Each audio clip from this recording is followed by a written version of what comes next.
ઘરની બાલ્કનીમાં તમે હિંચકે બેઠા હો અને જો તમારા એવા નસીબ ના હોય અને ઓફિસ જવાનું કમ્પલસરી હોય, ઓફિસે બેઠા હોય અને બારીમાંથી તમને વરસાદ દેખાતો હોય અને જેની યાદ આવે એને આ રીલ તમે ચોક્કસ મોકલી આપજો.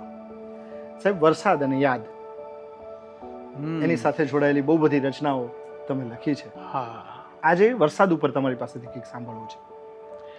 પહેલું તો આ વરસાદની સાથે જ બાળપણનું જે એસોસિએશન છે ને, એમાં તો હવે મોટા થયા પછી જે પાણી ભરાયાની ફરિયાદ છે ને, એ દિવસોમાં તો લાવો હતી. હા, એ વખતે એવો વાંધો નહોતો, મજા પડતી હતી. હવે એ સજા લાગે છે. હા, એટલે મનુષ્યનો સ્વભાવ એવો અદ્ભુત છે મિત્ર કે હમણાં સુધી, એટલે જ્યાં સુધી નહોતો વરસ્યો ત્યાં સુધીની જે ચિંતા, એમાં પછી વર્ષે એટલે મહેરની વાત શરૂ થાય અને હજુ તો થોડોક વરસ્યો છે ત્યાં તો કહેર વિશે પણ સમાચારો આવવા માંડે.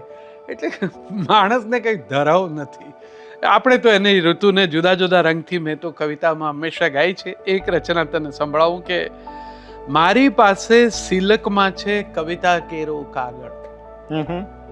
મારી પાસે સિલકમાં છે કવિતા કેરો કાગળ, હોડી બનાવી બેઠો છું પણ માથે ગરજે વાદળ, કેમ તરાવવી એને વાદળ તું જ આવીને કહેને. વાહ વાહ.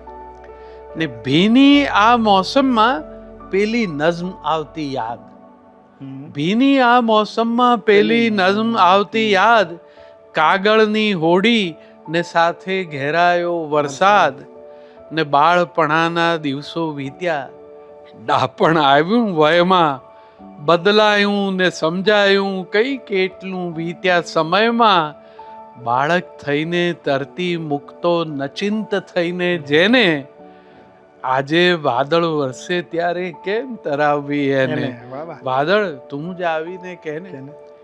પહેલા તો વરસાદ પડે ને હોડી બનાવીએ તે એવું કઈ વિચાર નહોતા કરતા કે હમણાં 2 ટીપા પડશે ને કાગળ ભીંજાઈ જશે ને ડૂબી જશે.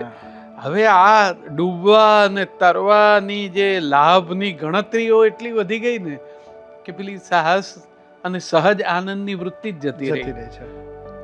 કાગળની હોડી ના જાશે થોડું અમથું આગળ, હોડીની ઓળખ ભૂલાશે કાગળ રહેશે પાછળ, હું તો એ સમજ્યો છું જ્યારથી આવ્યું છે આ ડાપણ, બાળપણાની પાસે ક્યાં છે હજી એવી સમજણ. દીકરો કહેતો તરતી મૂકો પપ્પા ડરો છો છા ને, દીકરો કહેતો તરતી મૂકો પપ્પા ડરો છો શા ને, પળભર રાખજે તરતી વાદળ, દીકરો રાજી રે ને, આવતીકાલે એ સમજશે હમણાં રહેવા દે ને. વાહ વાહ, ક્યાં